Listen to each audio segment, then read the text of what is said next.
Sa ngala ng Ama at ng Anak at ng Espiritu Santo, Amen. sumainyo ang Panginoon. At sumaiyo rin. Mga kapatid, upang tayo maging marapat gumanap sa banal na pagdiriwang, aminin natin at pagsisihan ang ating mga kasalanan. Inaamin ko. Sa makapangyarihang Diyos at sa inyo, mga kapatid, na luba akong nagkasala sa isip, sa salita at sa gawa at sa aking pagkukulang. Kaya isinasamo ko sa mahal na Birheng Maria, sa lahat ng mga anghel at mga banal, at sa inyo, mga kapatid, na ako'y ipanalangin sa Panginoong ating Diyos. Kaawaan tayo ng makapangyarihang Diyos, patawarin tayo sa ating mga kasalanan at patnubayan tayo sa buhay na walang hanggan. Amen. Panginoon, kaawaan mo kami. Panginoon, kaawaan mo kami. Kristo, kaawaan mo kami. Kristo, kaawaan mo kami. Panginoon, kaawaan mo kami. Panginoon, kaawaan mo kami.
Manalangin tayo. Ama naming makapangyarihan, ikaw ang lumikha at tagapamahala ng tanang umiiral. Tunghayan mo kami upang ang iyong awa ay aming maranasan at ipagkaloob mong ikaw ay aming wagas na mapaglingkuran sa pamamagitan ni Jesucristo kasama ng Espiritu Santo magpasawalang hanggan. Amen. Magsiupo ang lahat.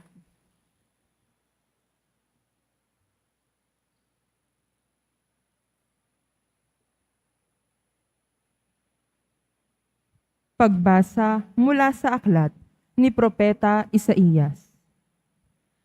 Binigyan ako ng pangunawa ng Panginoon. Hindi ako naghimagsik, ni tumalikod sa Kanya. Hindi ako tumutol nang bugbugin nila ako. Hindi ako kumibo nang ako'y kanilang insultuhin. Pinabayaan ko silang bunutin ang buhok ko't balbas. Gayon din nang lurhan nila ako sa muka. Ang mga pagdustang ginawa nila'y di ko pinapansin. Pagkat ang makapangyarihang Panginoon ang tumutulong sa akin. Handa akong magtiis, pagkat aking batid na ang sarili ko'y di mapapahiya. Ang Diyos ay malapit at Siya ang magpapatunay na wala akong sala. May mga ngahas bang manghabla sa akin? Magharap kami sa hukuman at ilahad ang kanyang bintang. Ang poon mismo ang magtatanggol sa akin.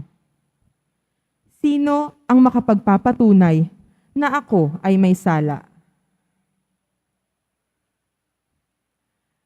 Ang salita ng Diyos. Salamat sa Diyos.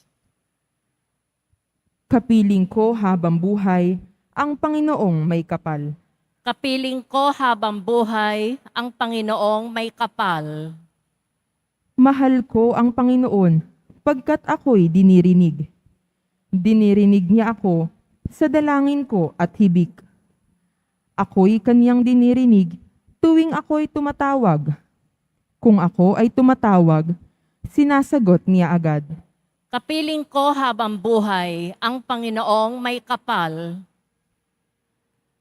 Noong ako'y mahuhulog sa bingit ng kamatayan, nadarama ko ang tindi ng takot ko sa libingan. Lipos ako ng pangamba at masidhing katakutan. Sa ganoong kalagayan, Panginooy tinawag ko, at ako ay nagsumamo na iligtas niya ako. Kapiling ko habang buhay ang Panginoong may kapal. Mabuti ang Panginoon, siya'y mahabagin Diyos.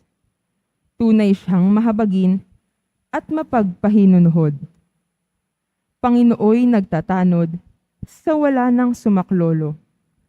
Noong ako ay manganib, iniligtas niya ako. Kapiling ko habang buhay ang Panginoong may kapal. Ako'y kanyang iniligtas sa kuko ng kamatayan. Tinubos sa pagkatalo at luha ko'y pinahiran. Sa harap ng Panginoon, doon ako mananahan. Doon ako mananahan sa daigdig nitong buhay. Kapiling ko habang buhay ang Panginoong may kapal.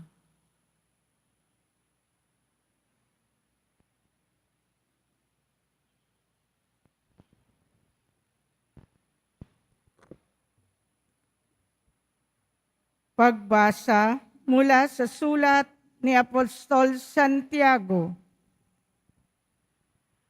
Mga kapatid, ano ang mapapala ng isang tao kung sabihin man niyang siya'y may pananampalataya, ngunit hindi naman niya pinatutunayan sa gawa? May ligtas ba siya ng gayong pananampalataya? Halimbawa, ang isang kapatid ay walang maisuot at walang makain. Kung sabihin ng isa sa inyo, patnubayang ka nawa ng Diyos magbihis ka at magpakabusog. Ngunit hindi naman siya binibigyan ng kanyang kailangan. May mabuti bang maidudulot sa kanya iyon? Gayon din naman, patay ang pananampalatayang walang kalakip sa gawa. Ngunit may nagsabi, may pananampalataya ka at may gawa ako. Sagot ko naman, ipakita mo sa akin ang iyong pananampalatayang walang kalakip na gawa at ipakikita ko naman sa iyo sa pamamagitan ng aking mga gawa ang aking pananampalataya. Ang salita ng Diyos. Salamat sa Diyos. Pagsitayo ang lahat.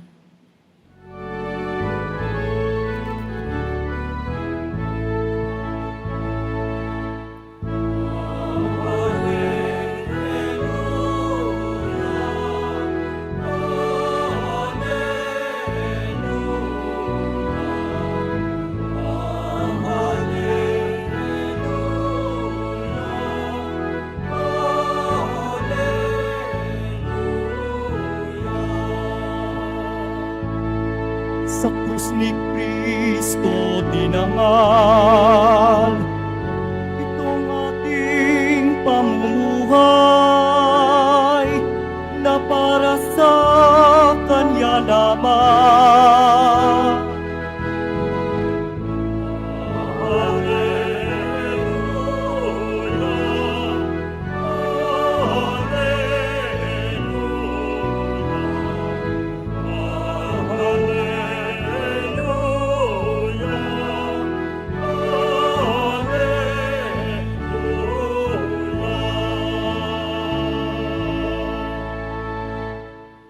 Sumainyo ang Panginoon. At sumaiyo rin. Ang mabuting balita ng Panginoon ayon kay San Marcos. Papuri sa iyo, Panginoon.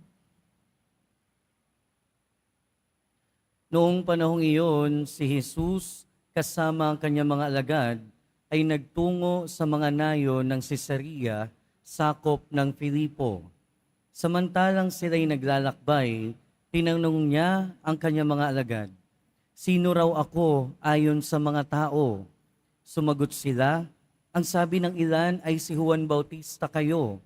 Sabi naman ng iba si Elias kayo. At may nagsasabi pang isa kayo sa mga propeta. Kayo naman, ano ang sabi ninyo? Sino ako?" Tanong niya, "Kayo ang Kristo," tugon ni Pedro. "Huwag ninyong sasabihin kanino man kung sino ako." Mahigpit na utos niya sa kanila. Mula noon ipinaalam ni Jesus sa kanyang mga alagad na ang anak ng tao ay dapat magbata ng maraming hirap.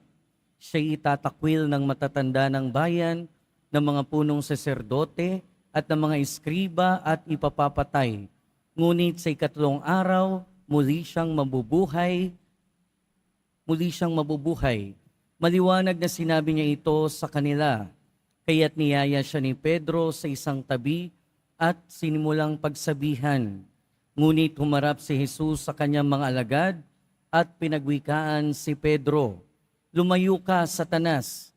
Ang iniisip mo'y hindi sa Diyos, kundi sa tao."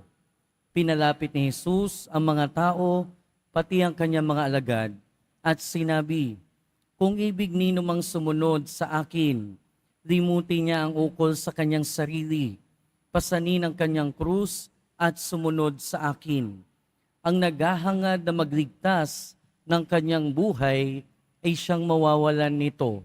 Ngunit ang mag-alay ng kanyang buhay alang-alang sa akin at sa mabuting balita ay siyang magkakamit nun."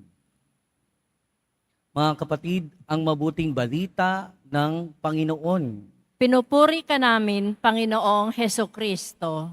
Magsiupo ang lahat. Magandang umaga po sa inyong lahat. At welcome po sa Minor Basilica and National Shrine of Jesus Nazareno. Mga kapatid, sa buhay natin, Lalo na sa kasalukuyan, sanay na sanay tayo sa mga instant. Pag gusto mo ng kape, 3-in-1, dagdag lang ng tubig na mainit, okay na. Kung gusto mong kumain ng noodles, dagdag lang din ng tubig na mainit, okay na din. At kahit sa mga estudyante, pag gustong maka-research, konting type lang, isang click, tapos na. Kahit sagot sa mga assignment, chat GPT lang, okay na. Siguro masyado tayong nasasanay na yung mga bagay-bagay sa buhay natin, instant. Kaya siguro kapag minsan nananalangin tayo, ine-expect agad natin, meron agad sagot. Kapag may hiningi tayo sa Diyos, gusto natin, meron agad sagot. Pagka meron tayong pinanalangin, gusto natin, nandyan agad. At kapag hindi dumating agad, minsan naiinis tayo sa Diyos. Minsan nagagalit tayo sa Diyos. Pero ang katotohanan, mga kapatid, ang pagiging Kristiyano ay hindi instant. Ang pagiging Kristiyano ay proseso. Mahabang proseso na aabutin ng habang buhay. Dahil habang nabubuhay tayo, tayo ay nagsusumikap na maging Kristiyano. Sa ating ebanghelyo narinig natin, nagtanong ang ating Panginoon at naging tama ang sagot ni Pedro. Naging tama yung sagot ni Pedro, hindi dahil magaling siya. Naging tama yung sagot ni Pedro dahil nakasama niya ng mas matagal si Jesus kumpara sa ibang mga tao. At para makilala mo ang Diyos, katulad din ng para makilala mo ang isang tao, kailangan makasama mo ng matagal. Ganon din yung pananampalataya natin. Para makilala natin ang Diyos, para makilala natin ang ating Panginoong Jesucristo, kailangan natin ng mahabang proseso, hindi instant. At ano yung proseso na yon? Sinabi sa atin ng ating Panginoon sa ating ebanghelyo, na kung sino man ang nais na sumunod sa akin, 3 bagay. Kalimutan ng sarili, bitbitin ng krus, at sumunod sa akin. Sumunod sa Kanya. Kalimutan ng sarili, ang ibig sabihin ng kalimutan ng sarili, deny yourself. Ibig sabihin ng paglimot sa sarili, unahin ang Diyos higit sa lahat ng bagay bago ang sarili. Unahin din ang kapwa bago ang sarili. At pag ginuna ang Diyos, ibig sabihin, kailangang kalimutan, kailangang mawala ang pagnanais para sa sarili. Ibig sabihin, kailangang mawala ang pagnanais na magkasala. Ibig sabihin nun, kailangang mawala yung pagnanasa natin na magkasala. Ganun ang paglimot sa sarili. At dito pa lang makikita na natin, talaga palang mahirap sundin ang ating Panginoong Jesucristo. Dahil maraming pagkakataon sa buhay natin na mas masarap sundin, mas masarap unahin ang ating sarili. 'Di ba sa pang-araw-araw natin, na paglalakbay sa buhay na ito, for example, kung meron kang naiiwang pera na ipangkakain mo at merong namamalimos, mas madaling unahin ang sarili kaysa sa Kanya. Pag merong nagagalit sa atin, pag merong may sama ng loob sa atin, mas madaling hindi magpatawad, lalo na pag nasaktan tayo. Pero ang paalala sa atin, ang proseso ng pagiging Kristiyano ay unang-una, kalimutan ang sarili. Unahin ang Diyos at unahin ang iba. At kapag nagawa natin na limutin ang sarili, kasunod na ang pagbibitbit ng krus. Dahil unang-una, kung hindi natin kayang kalimutan yung sarili natin, hindi natin mabibitbit yung krus natin. At pag sinabi nating pagbitbit ng krus, unang-una, tanggapin na sa buhay natin, meron talagang krus. Ang totoo niyan, sa buhay natin, wala naman talagang madali. Kahit anong pang katayuan natin sa buhay, meron at merong krus. Sa palagay nyo ba, madaling maging pare? Siyempre hindi. Sa palagay ko ba, madaling maupo dyan bilang parishioner, bilang may bahay, bilang tatay, bilang nagtatrabaho, bilang estudyante, bilang empleyado? hindi rin madali. Kahit anong katayuan natin sa buhay, meron at meron tayong krus. At kailangan unang-una tanggapin natin ang katotohanan yun. At ang ibig sabihin din ng pagbitbit ng krus ay ang hindi ibigay ang iyong krus sa kapwa. Minsan kasi ang tendency natin, kapag ka nahihirapan tayo, di ba sabi nga, hurt people, hurt people. Ang mga taong nasaktan, ang tendency ay manakit din. Ibig sabihin, minsan kapag ka tayo merong krus, ang tendency natin bilang tao ay ibigay, ipapasa ng krus sa ating kapwa. Pero ang panawagan sa atin, bitbitin ang iyong krus. At sa pagbitbit natin ang krus, katulad ng ating Panginoong Hesukristo, kasama natin siya sa pagbitbit ng krus. Dahil kung tayo lang, hindi talaga natin kakayanin. At imbes na ipabitbit natin sa iba ang ating krus, magtulungan tayo na magbitbit ng krus ng isa't isa. Sa ganung paraan, mas gagaan ang pagbibitbit ng krus. At pangatlo, anong sinabi niya? Sundan ako. Sundin ang ating Panginoong Hesukristo. Pag sinabi nating sundan ang ating Panginoong Hesukristo, ang ibig sabihin nun, sundin ang kanyang sinasabi, sundin ang kanyang utos, at sumunod sa kanyang yapak. Ano yung kanyang yapak? Dalawang bagay, pagmamahal sa Diyos at malasakit sa kapwa. Kaya sa pagpapatuloy ng ating buhay, mga kapatid, tandaan natin ang paalala ng ating ebanghelyo. Ang pagiging Kristiyano ay hindi isang iglap. Ang pagiging Kristiyano ay hindi instant. Ang pagiging Kristiyano ay proseso na panghabang buhay. At ang prosesong ito ay ang sinasabi ng ating Panginoon. Kalimutan ng sarili, bitbitin ng krus, at sumunod sa ating Panginoong Hesukristo. Amen. Magsitayo na po ang lahat at ating pahayag ang ating pananampalataya.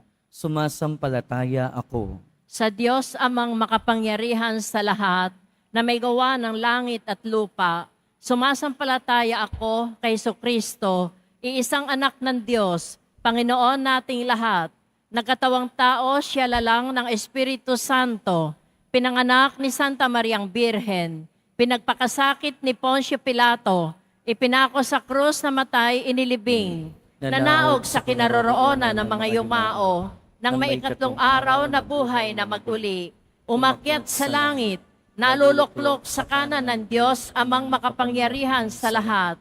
Doon magmumulang paririto at puhukom sa nangabubuhay at nangamatay na tao.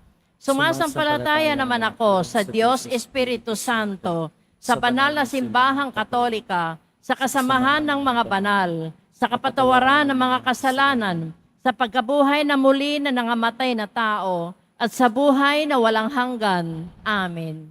Mga minamahal kong kapatid, lumapit tayo sa ating mapagpalang Ama upang turuan niya tayong tumalima sa kanyang salita, nang sa gayoy lubusan nating makilala at maisaloob ang kanyang anak na si Jesus. Taus-puso tayong manalangin. Ama, dinggin mo ang aming panalangin. Ama, dinggin mo ang aming panalangin. Para sa Santo Papa, mga obispo, kaparian at mga nag-alay ng kanilang buhay para sa Diyos, patuloy nawa nilang ipahayag si Jesus bilang Mesiyas sa pamamagitan ng kanilang tapat na pamumuhay. Manalangin tayo. Ama, dinggin mo ang aming panalangin. Para sa mga namumuno sa pamahalaan, matupad nawa nila ang kanilang tungkuling maglingkod sa bayan ng totoo at tapat. Manalangin tayo. Ama, dinggin mo ang aming panalangin. Para sa lahat ng mga magulang, mga guro, at mga katikista, patuloy nawa nilang mahalin ang kanilang misyon bilang mga gabay sa kabataan at tagapagpatutuo sa Ebanghelyo ni Kristo sa makabagong panahon. Manalangin tayo. Ama, dinggin mo ang aming panalangin. Para sa mga yumao, makarating nawa sila sa langit, kung saan matatagpuan ang liwanag at kapayapaang walang hanggan. Manalangin tayo. Ama, dinggin mo ang aming panalangin. Sa ilang sandali ng katahimikan, itaas natin sa Diyos ang ating pansariling kahilingan, gayon din ang mga taong lubos na nangangailangan ng ating panalangin. Manalangin tayo. Ama, dinggin mo ang aming panalangin. Ama, patuloy ka nawang maghari sa aming puso't diwa upang sa pamamagitan ng aming pamumuhay, madama ka namin sa pamamagitan ng isa't isa, lalong-lalo na ang mga kapatid naming nagdurusa at nangangailangan. Nang sa gayon makilalang lubos ng mundo si Jesucristo na anak mo at aming Panginoon. Amen. Magsiupo ang lahat.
Magsitayo ang lahat. Manalangin kayo mga kapatid upang ang paghahain natin ay kalugdan ng Diyos amang makapangyarihan. Tanggapin nawa ng Panginoon itong paghahain sa iyong mga kamay sa kapurihan niya at karangalan sa ating kapakinabangan at sa buong sambayanan niyang banal. Ama naming lumikha, maawain mong dinggin ang aming pithaya at paunlakan mo ang paghahaing aming inihanda upang ang mga handog ng bawat isang nagbigay para sambahin ang banal mong ngalan ay magkamit ng karagdagan mong kasiyahan sa pamamagitan ni Jesucristo kasama ng Espiritu Santo magpasawalang hanggan. Amen. Sumainyo ang Panginoon. At sumaiyo rin. Itaas sa Diyos ang inyong puso at diwa. Itinaas na namin sa Panginoon. Pasalamatan natin ang Panginoong ating Diyos. Marapat na siya ay pasalamatan. Ama naming makapangyarihan, tunay ngang marapat na ikaw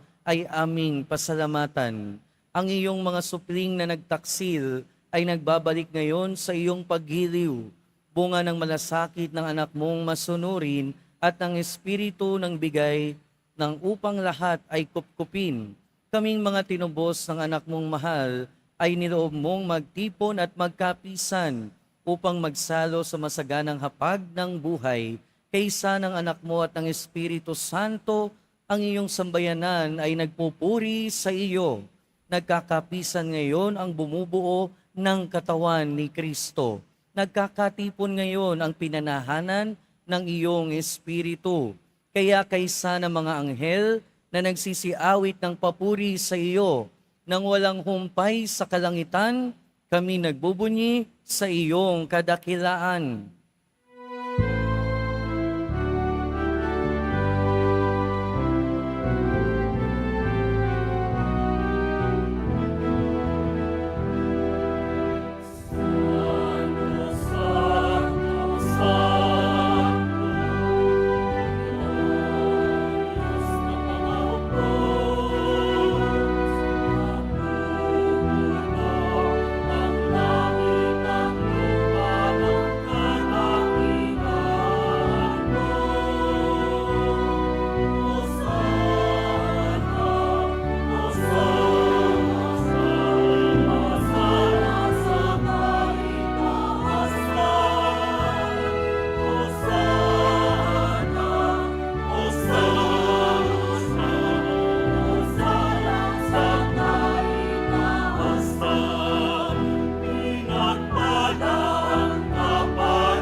Magsiluhod ang lahat.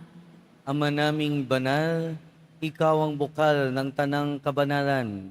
Kaya't sa pamamagitan ng iyong Espiritu, gawin mong banal ang kaloob na ito, upang para sa amin maging katawan at dugo ng aming Panginoong Hesukristo.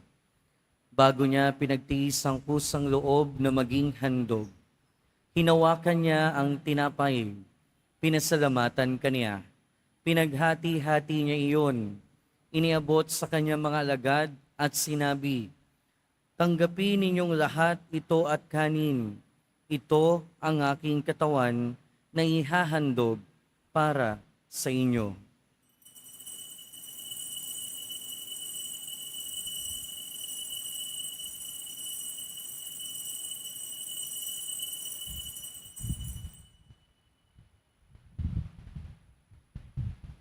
Gayun din naman noong matapos ang hapunan, hinawakan niya ang kalis, muli kanyang pinasalamatan.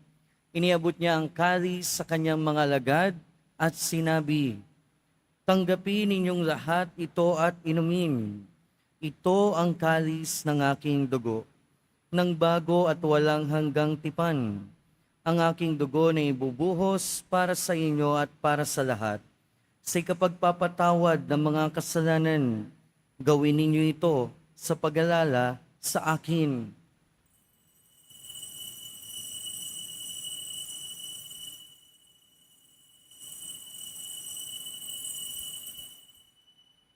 Magsitayo ang lahat.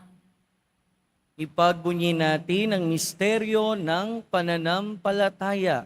Si Kristo'y namatay, si Kristo'y nabuhay, si Kristo'y babalik sa wakas ng panahon. Ama, ginagawa namin ngayon ang pag-alala sa pagkamatay at muling pagkabuhay ng iyong anak.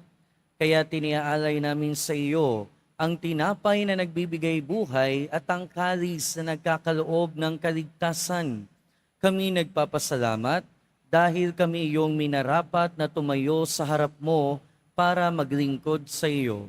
Isinasamo namin kaming magsasalo-salo sa katawan at dugo ni Kristo ay mabuklod sa pagkakaisa sa pamamagitan ng Espiritu Santo. Ama, lingapin mo ang iyong simbahang laganap sa buong daigdig.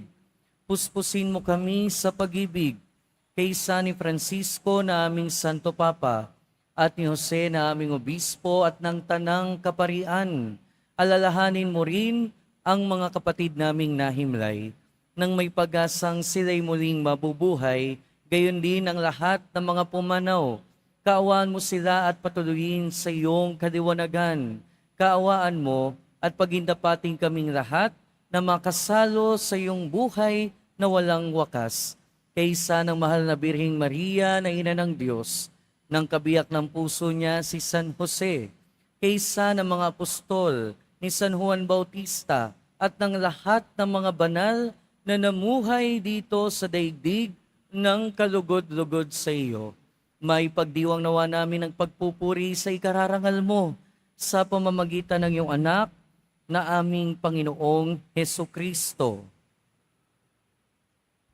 Sa pamamagitan ni Kristo, kasama niya at sa Kaniya, ang lahat ng parangal at papuri ay sa iyo, Diyos amang makapangyarihan, kasama ng Espiritu Santo, magpasawalang hanggan.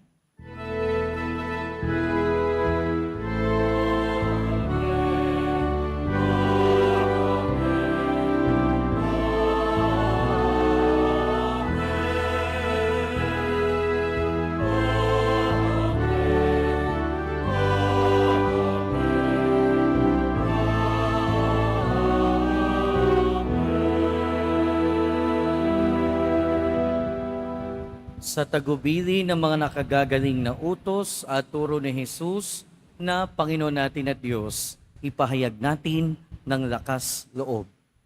Ama namin, sumasalangit ka, sambahin ang ngalan mo, mapasa amin ang kaharian mo, sundin ang loob mo dito sa lupa para ng sa langit. Bigyan mo kami ngayon ng aming kakanin sa araw-araw at patawarin mo kami sa aming mga sala para ng pagpapatawad namin sa nagkakasala sa amin, at huwag mo kaming ipahintulot sa tukso, at iadya mo kami sa lahat ng masama. Hinihiling namin kami adya sa lahat ng masama, pagkalooban ng kapayapaan araw-araw, iligtas sa kasalanan at ilayo sa lahat ng kapahamakan, samantalang aming pinananabikan ang dakilang araw ng pagpapahayag ng tagapagligtas naming si Hesukristo. Sapagkat iyo ang kaharian at ang kapangyarihan at ang kapurihan magpakailanman. Amen.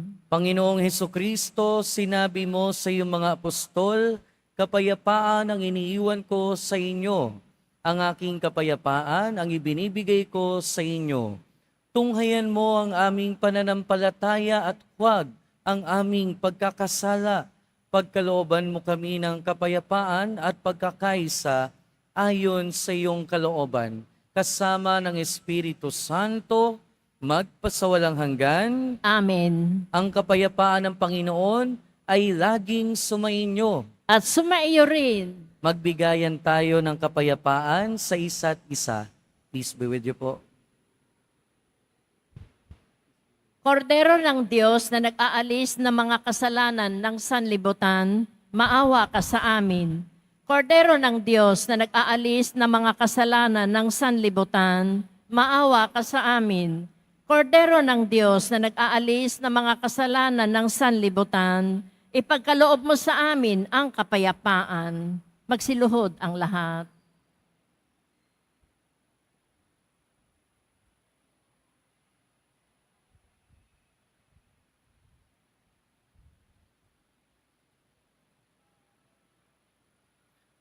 Ito ang kordero ng Diyos. Ito ang nag-aalis ng kasalanan ng sanlibutan. Mapalad ang mga inaanyayahan sa kanyang piging. Panginoon, hindi ako karapat-dapat na magpatuloy sa iyo, ngunit sa isang salita mo lamang ay gagaling na ako.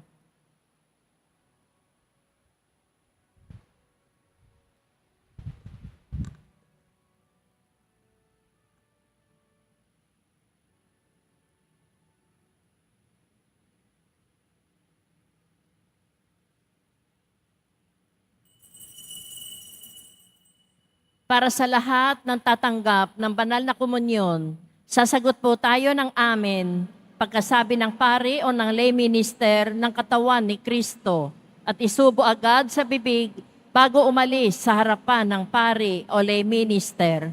Sumunod po tayo.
Manalangin tayo. Ama naming mapagmahal, ang kalooban naway pagharian ng aming tinanggap na pakikinabang, upang huwag ang diwa namin ang umiral, kundi ang bunga ng pagdiriwang ang laging mamayani sa amin. Sa pamamagitan ni Hesukristo, kasama ng Espiritu Santo, magpasawalang hanggan. Amen. Sumainyo ang Panginoon. At sumaiyo rin. Mahal na pong Jesus Nazareno, inihayag mo sa pamamagitan ng krus ang walang maliw na pag-ibig ng Diyos sa sangkatauhan. Pakinggan mo ang kahilingan ng iyong angkan na nagsusumamo sa iyo. Makamtanawa nila ang inyong katugunan at tanggapin ang kasagutan na may utang na loob na tinatanaw. Basbasan din po ninyo ang mga daladala nilang imahen at dasalan sa pamamagitan ng bendisyon na ito. Naway maalala nila ang mga pangako nila noon sa binyag na ikaw ay kanilang iibigin at paglilingkuran bilang Panginoon magpasawalang hanggan. Amen. At pagpalain kayo ng makapangyarihan at mahabaging Diyos, Ama, Anak, at Espiritu Santo. Amen. Humayo kayong taglayang kapayapaan ng Poong Jesus Nazareno. Salamat sa Diyos.